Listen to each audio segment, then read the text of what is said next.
सकारात्मक सोच को आओ सारे भारत में फैलाए,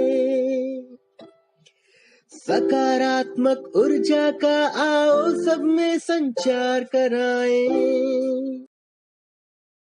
मुनव्वर राना का एक शेर है, ऐसा लगता है कि जैसे खत्म मेला हो गया, ऐसा लगता है कि जैसे खत्म मेला हो गया, उड़ गई आंगन से चिड़िया, घर अकेला हो गया। From the Prime Minister's office to the front porch of every Indian home, महिला ही नेतृत्व कर रही है। Their contribution is total, complete and absolutely vital. And speaking of such powerful women, it is now my immense pleasure to welcome the living embodiment of this strength. Our chief guest, Senior IS Officer, Dr.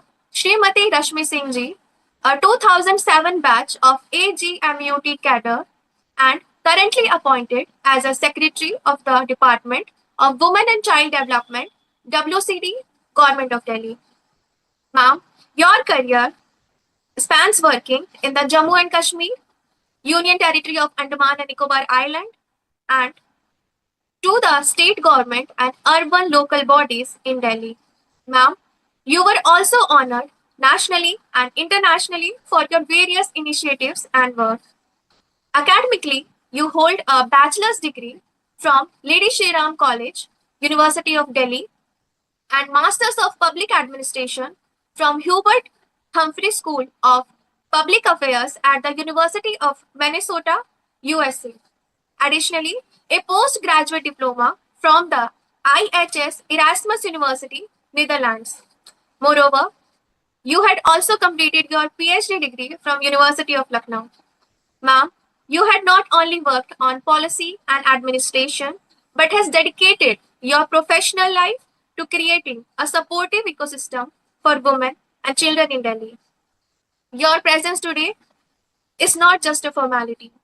It is an endorsement of the fact that when a daughter is given the right platform, she can become a formidable force for social justice and administrative excellence.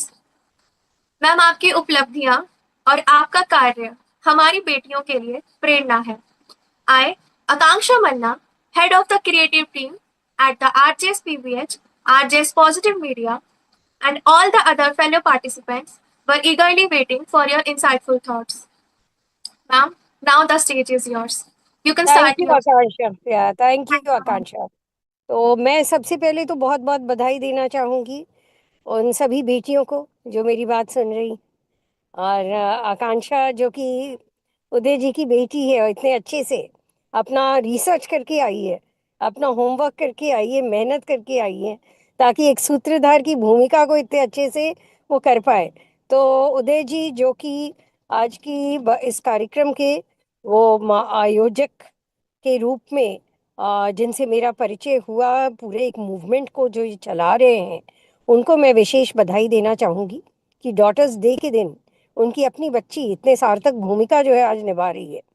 और सरिता जी जिन्होंने अपने स्मृतियाँ जो उनके आदरणीय माता पिता जी की स्मृतियों में जो इस कार्यक्रम की रूपरेखा का एक विचार जो सामने लेकर के आई हैं, उनके भी उस स्मृति में मैं अपना प्रणाम तो करती ही हूँ, और बहुत बहुत बधाई देना चाहूँगी कि सरिता जी, उदय जी और जितने भी आयोजक मंडली के साथ में लोग जुड़े हुए हैं आरजेएस पॉजिटिव मीडिया के, जो कि विकसित भारत और आज़ादी के अमृतकाल और उसमें इस परिप्रेक्ष्य में जो है अलग अलग विषय पे जो चर्चा करते हैं और एक संकल्प भी लेकर के आते हैं, और वह संकल्प कि इसमें हमें किस रूप में विकसित भारत में अपना योगदान देना है। तो आज का जो विषय है वह तो बहुत ही इम्पोर्टेंट है, क्योंकि आप बेटियों की भूमिका, बेटियों की योगदान की बात कर रहे हैं, उसको पहचानने की बात कर रहे हैं, उसको पहचानने के साथ ही साथ जो अवसर है और जो आगे जो उनका बहुत महत्वपूर्ण योगदान और भी होना है, उस पर भी आप चर्चा कर रहे हैं। और इस विषय बिंदु पे कुछ कहने के पहले मैं, क्योंकि आपने कहा कि शायद मैं रिप्रेजेंट कर रही हूँ वैसी बहुत सारी बेटियों को जो कि आज की तारीख में एक मंच पर अपने अनुभव को जब साझा करती है, तो उस अनुभव को सार्थक बनाने वाले जो लोग रहे, जो कि मेरे अपने माँ पिताजी, उनको मैं नमन करती हूँ। मनोबल और आत्मविश्वास और मेरे प्रति विश्वास जो कि मुझे लगता है कि बहुत सारी अन्य बेटियों के लिए एक मिसाल यह बना कि जब माँ बाप मिलकर के अपनी बेटियों के लिए एक अनुकूल माहौल बनाते हैं, तो बेटियां क्या नहीं कर सकती हैं। और वह अनुकूल माहौल होता क्या है, मैं बिहार के परिप्रेक्ष्य में जाऊंगी, क्योंकि वहाँ पर शुरू में पली बढ़ी और अन्य बेटियों को भी उसी सामाजिक दौर में, बदलते हुए दौर में वह देखा कि क्या ऐसा है जिससे कि हम एक अनुकूल माहौल तैयार कर सकते हैं। मेरे साथ एक यात्रा में अभी डॉक्टर मनीषा प्रियम भी यहाँ पर बैठी हैं, जो स्वयं बड़ी चर्चित हैं और प्रोफेसर हैं, विदेश के कई यूनिवर्सिटीज़ उनको बुलवाते हैं। और जब हम इस मंच, जो एक औपचारिक मंच है, उसके पहले जब आपस में बात कर रहे थे, तो यही निकल करके आता है कि अनुकूल माहौल बनाने में सबसे बड़ा योगदान तो यह है कि हम अच्छी शिक्षा में अपनी बेटियों को जब हम वह सब परवरिश में मौका दें, जिससे कि वो उनके अंदर जो छिपा हुआ जो हुनर है और उनके अंदर जो प्रतिभा है, उसको विकसित होने का पूरा अवसर मिल सके। और शायद मुझे यही अवसर मिला, या डॉक्टर मनीषा प्रियम जो साथ में है, उनको ये अवसर मिला कि हमें प्रारंभिक शिक्षा के साथ ही साथ बदलते हुए दौर में बिहार का परिप्रेक्ष्य, लेकिन क्योंकि हम लोगों ने इस समय फैसला ये किया कि नहीं, हमें आगे पढ़ना है, उच्च शिक्षा ग्रहण करने के लिए हमें बेस्ट कॉलेज में जाना है। उस समय लेडी श्री राम कॉलेज दिल्ली का सबसे अच्छा कॉलेज हुआ करता था।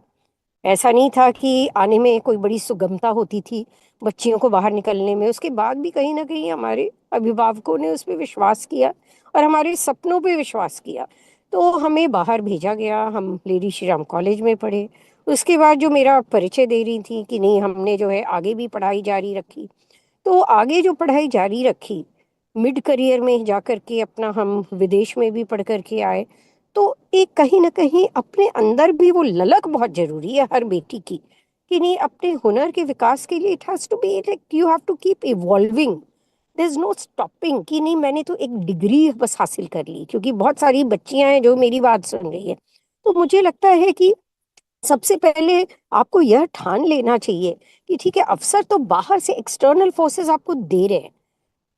You'll be very fortunate, you'll be very lucky and fortunate that there are no stumbling blocks, you know to your education career or further ahead. But at the same time, it is very, very important that you keep your inner quest for knowledge, inner quest for learning life. And there's no kind of time period for that, because that इतना कुछ है सीखने के लिए, इतना कुछ है अपने हुनर का विकास करने के लिए, इतना कुछ है जिसमें कि आप जो है मतलब अलग अलग फील्ड्स में, वो आप कितने भी मतलब फील्ड से, मैंने देखा है कि कोई फाइन आर्ट्स में जा रहा है, कोई स्पोर्ट्स में जा रहा है, कोई म्यूजिक में जा रहा है। तो मतलब लर्निंग आपको जो है आपकी एबिलिटीज को एनहांस करते हैं। तो ये दोनों जो चीज है आज की तारीख में, जैसे आकांक्षा तुमने बड़े अच्छे से बोला कि नहीं, जो बच्चियां कहानी है, लड़कियां कहानी है, रोल मॉडल्स हैं, वो आर्मी में भी है, एयरफोर्स में भी है, वो नेवी में भी है, वो स्पेस में जा रही हैं, ठीक है, वो अपना हमारे जनप्रतिनिधि के रूप में जो है, जो हमारी रिजर्वेशन पॉलिसी आई, तो हमारे लोकल बॉडीज जो है उसमें तो 33% से लेकर के 50% तक जो रिप्रेजेंटेशन महिलाओं का अपना मैंडेटरी हो गया। तो उसका बेनिफिट लेकर के अर्बन लोकल बॉडीज में तो आ ही रही हैं। लेकिन साथ ही साथ आज की तारीख में आप देखोगे कि एक और नई पहचान, एक और नई छलांग लगाने का आपको मौका मिल रहा है बेटियों को, कि यहाँ तक कि जो हाईएस्ट सर्वोच्च जो है आपका एक रिप्रेजेंटेटिव बॉडी हो जाता है, लोकसभा राज्यसभा। तो आप जो है पार्लियामेंट तक जाने में अब महिलाओं के लिए जो है एक एनेबलिंग प्रोविजन ये किया जा रहा है। अब इस बदलते हुए दौर में देखो, बहुत जरूरी है यह भी समझना कि हम पीछे जब देखते हैं, एक समय था जब लड़कियों की संख्या कम होती जा रही थी, जिसको हम कहते हैं कि एडवर्स सेक्स रेशियो। एंड वह भी adverse sex ratio at birth. और एट बर्थ क्यों ऐसा हो रहा था? क्योंकि सेक्स सिलेक्शन हो रहा था, और उस सेक्स सिलेक्शन करके टेक्नोलॉजी द्वारा, जो अल्ट्रासाउंड में सेक्स का सिलेक्शन करके आप जो है पहली बेटियों को जन्म के पहले जो है मार दे रहे थे, उसको जन्म देने का मौका ही नहीं दे रहे थे। और इससे क्या हो रहा था, हमारे देश में एक बहुत बड़ा क्राइसिस सिचुएशन होता जा रहा था। क्योंकि बैलेंस ग्रोथ अगर पूरे कंट्री का होना है, जो हम विकसित भारत की बात करते हैं, सबसे पहले तो एक बैलेंस पॉपुलेशन होना है। ऐसा नहीं हो सकता है कि नहीं लड़के संख्या में बहुत है और लड़कियां कम है, क्योंकि इससे हर तरह का क्राइसिस जो है वो एक आर्टिफिशियल जो है आप उसको मतलब एक स्कैसिटी आप क्रिएट कर रहे हो, और लड़कियों का जो है मतलब एक कानून का भी उल्लंघन कर रहे हो, जिसको हम पीसीपीएनडीटी एक्ट कहते हैं। तो इसके लिए सरकार ने बहुत सारे एनेबलिंग प्रोविजन तो बनाए हैं, कानून भी है। साथ ही साथ आप लोगों ने सुना होगा कि मेंटालिटी में मतलब मानसिकता बदलने के लिए बेटी बचाओ बेटी पढ़ाओ जैसे भी कार्यक्रम आए। फाउंडेशनल पिलर होता है बेटी पढ़ाओ में, छोटे छोटे चीजों से लेकर के कि हम कैसे बेटी का जन्म होता है तो उसमें उत्सव मनाएं। क्योंकि हम लोगों ने यह देखा था दूर दराज में भी, मतलब कहीं जाते थे तो वो हमें मातम मनाया जा रहा था, ऐसा भी अपना सिचुएशन था। लेकिन आज की तारीख में माहौल बदला है, क्योंकि लड़कियों को एक एसेट के रूप में देखा जा रहा है। और पहले वह लाइबिलिटी के रूप में देखा जाता था। तो पहले जहाँ पे लाइबिलिटी से एसेट में जो चेंज हुआ है, लड़कियों को भी रिसोर्स के रूप में देखा जा रहा है, और कई बार लड़कों ही लाइबिलिटी की तरह नजर आ रहे हैं। ऐसा क्यों हुआ और कैसे हुआ? जब बच्चियों को अच्छी शिक्षा मिली, जब बच्चियों को अपने अच्छे व्यवसायिक रूप में विकसित होने का मौका मिला, आर्थिक आत्मनिर्भर होने का मौका मिला, उसको अपने हुनर के विकास में, वो तकनीकी जो प्रशिक्षण है या फिर उच्च शिक्षा में, और कुछ कहीं भी कोई भी फील्ड जो है वह उसके लिए जो है वो मतलब बंद नहीं किया गया। जो हम कहते थे पहले जेंडर स्टीरियोटाइपिंग होती थी, तो उस जेंडर स्टीरियोटाइप में माना जाता था कि नहीं लड़कियां तो ये काम ही कर सकती हैं और बाकी ये काम जो है वो लड़कों के लिए है। तो वैसा एक जैसे आर्टिफिशियली हमने उसको एक बैरियर बना दिया था, उसको ब्रेक किया गया है।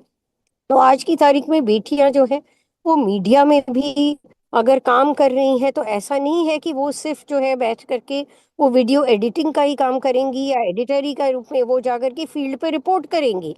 और शायद वो कारगिल से लेकर के जो है वो डोडा राजौरी और जहाँ जहाँ मैं जम्मू कश्मीर में रही और बॉर्डर एरियाज में भी मैंने काफी ट्रैवल किया, और कई बार मैं देखती थी कि लड़कियां बहुत अच्छा जाकर के वहाँ पे फील्ड में रिपोर्टिंग करती थी। तो आज की तारीख में कोई भी ऐसा चैलेंज जो है, जो पहले लगता था कि नहीं मतलब संभव नहीं है बेटियों के लिए, तो वो अपना एक माइंडसेट जो है वो चेंज हो रहा है। और जहां तक एनेबलिंग एनवायरनमेंट का है, सरकार के जो प्रावधान है, आपने देखा होगा कि अपना मतलब हमारे प्राइवेट सेक्टर में भी बहुत सारे ऐसे प्रावधान जो है वो लाए गए हैं, जहाँ पे लड़कियों की संख्या को, कामकाजी महिलाओं की संख्या को बढ़ाने के लिए जो है क्या व्यवस्था हो सकती है, इस पे बहुत ध्यान दिया जा रहा है। जैसे दिल्ली में विमेन एंड चाइल्ड, अगर मैं इस महकमे के साथ हूँ, आपने इधर देखा होगा कि हम लोग क्रेश शुरू कर रहे हैं, पालना जिसको कहते हैं, भारत सरकार की योजना है, लेकिन एक साथ इसको हम लोग बहुत गंभीरता से ले रहे हैं।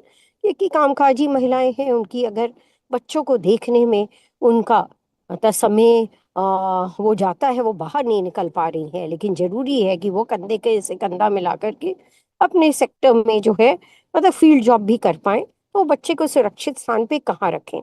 इसी तरह से आपने नाम सुना होगा prevention of sexual harassment at work place, तो वह एक एनेबलिंग प्रोविजन है, जिसमें कि मतलब एम्प्लॉयर जो है इसके ऊपर एक मैंडेटरी कंडीशंस होता है कि यदि महिलाएं सपोज नाइट ड्यूटी कर रही हैं तो उनके लिए ही व्यवस्था हो ताकि सुरक्षित रूप में अपने घर पहुंच पाए। तो वो एम्प्लॉयर पे एक एनेबलिंग एनवायरनमेंट क्रिएट करने के लिए जो है वो कंडीशंस बनाए गए हैं। लोकल कंप्लेन कमिटी है, जहाँ प्राइवेट सेक्टर अनऑर्गेनाइज सेक्टर में जो महिलाएं काम कर रही हैं, तो उनके लिए भी जो है यह है कि भाई वही कंप्लेन कमिटी डिस्ट्रिक्ट मैजिस्ट्रेट के अंदर ये रहती है, जहाँ पे वो अपने कंप्लेन को डाल सकती हैं यदि उन्हें लगता है कि कार्य में अपना कहीं पे उनको दिक्कत आ रही है, सेक्सुअल हैरेसमेंट फेस कर रही है। तो आज की तारीख में ये जो आरजीएस मीडिया, पॉजिटिव मीडिया, यह जो कार्य कर रहा है, मुझे लगता है कि सबका बहुत इम्पोर्टेंट रोल ये होना चाहिए कि जागरूकता हो कि हमारे ये मैकेनिज्म्स है क्या, हमारे इंस्टीट्यूशंस हैं क्या, और उन प्रावधानों का हम कैसे इस्तेमाल कर सकते हैं। क्योंकि जैसे मैंने ये कहा कि बेटियों के अंदर प्रतिभा तो है, लेकिन पूरी तरह से यदि उसका हमारे सोशियो इकोनॉमिक जो आज की तारीख में जो बदलते हुए जो परिवेश है उसमें वो जो पार्टिसिपेशन महिलाओं का या बच्चियों का जितना होना चाहिए आज भी उतना नहीं है। क्योंकि हम जो रोल मॉडल्स की बात कहते हैं, तो उस रोल मॉडल में कई बार आपने देखा होगा कि नहीं, अर्बन रोल मॉडल्स हैं, लेकिन दूर दराज में या फिर वैसी कई बच्चियां और हैं जो कि अपना मतलब अलग अलग वो कास्ट है, कम्युनिटी है, वो दूसरा जो आपका आपका डिप्रिवेशन है, सोशियो इकोनॉमिक डिप्रिवेशंस है, उसको लेकर के कई बार बच्चियों को, सभी बच्चियों को वो मौका नहीं मिल पाता है जो कि आकांक्षा तुम्हें मिल रहा है, या आज की तारीख में बहुत सारी बच्चियां जो कि आज इस वेबिनार में जुड़ी हुई हैं उनको मिल रहा है।